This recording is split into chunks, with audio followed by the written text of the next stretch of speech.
Match হেরে হঠাৎ ক্ষিপ্ত হামজা চৌধুরী। ক্ষিপ্ত হামজাকে শান্ত করতে শেষ পর্যন্ত মাঠে আসতে হয়েছে পুলিশ ও নিরাপত্তা কর্মীদের। তাতেও শান্ত হচ্ছিলেন না এই বাংলাদেশি মিডফিল্ডার। বার্নলি ও তাদের সমর্থকদের দিকে তেড়ে যাওয়ার চেষ্টা করছিলেন তিনি।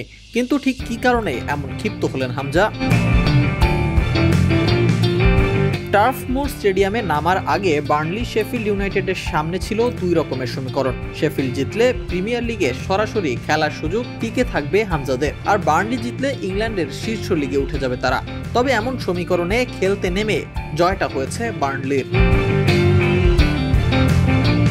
প্রিমিয়ার লিগের টিকিট পাওয়ার আনন্দে তাই ঘরের মাঠে বাঁধনহারা উল্লাস করেন খেলোয়াড় সহ বার্নলির সমর্থকেরা।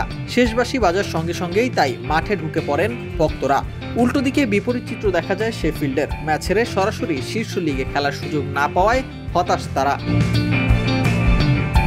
এমন হতাশার মুহূর্তে মাঠে ঢুকে হামজার সঙ্গে আপত্তিকর আচরণ করেন বার্নলির দর্শকেরা। তাতেই ক্ষিপ্ত হয়ে স্টেডিয়ামের টানেল ধরে মাঠ ছাড়ার সময় ঝামেলায় জড়ান তিনি। ক্যামেরায় দেখা যায় ক্ষিপ্ত হামজাকে শান্ত করে মাঠ থেকে নিয়ে যাওয়ার চেষ্টা করছেন পুলিশ ও নিরাপত্তা কর্মীরা। তাতেও শান্ত হচ্ছিলেন না এই বাংলাদেশি মিডফিল্ডার, বরং বার্নলি ও তাদের সমর্থকদের দিকে তেড়ে যাওয়ার চেষ্টা করছিলেন হামজা। তবে ঠিক কী কারণে এত ক্ষিপ্ত হয়েছিলেন তিনি তা এখনও জানা যায়নি। বার্নলির কাছে 2-1 গোলে হেরে সরাসরি খেলার সুযোগ হাতছাড়া করলেও নকআউট প্লে অফে খেলার সুযোগ রয়েছে শেফিল্ডের। তার জন্য দুটি ম্যাচ জিততে হবে তাদের। অবশ্য এখনও তাদের প্রতিপক্ষ কারা তা ঠিক করা হয়নি।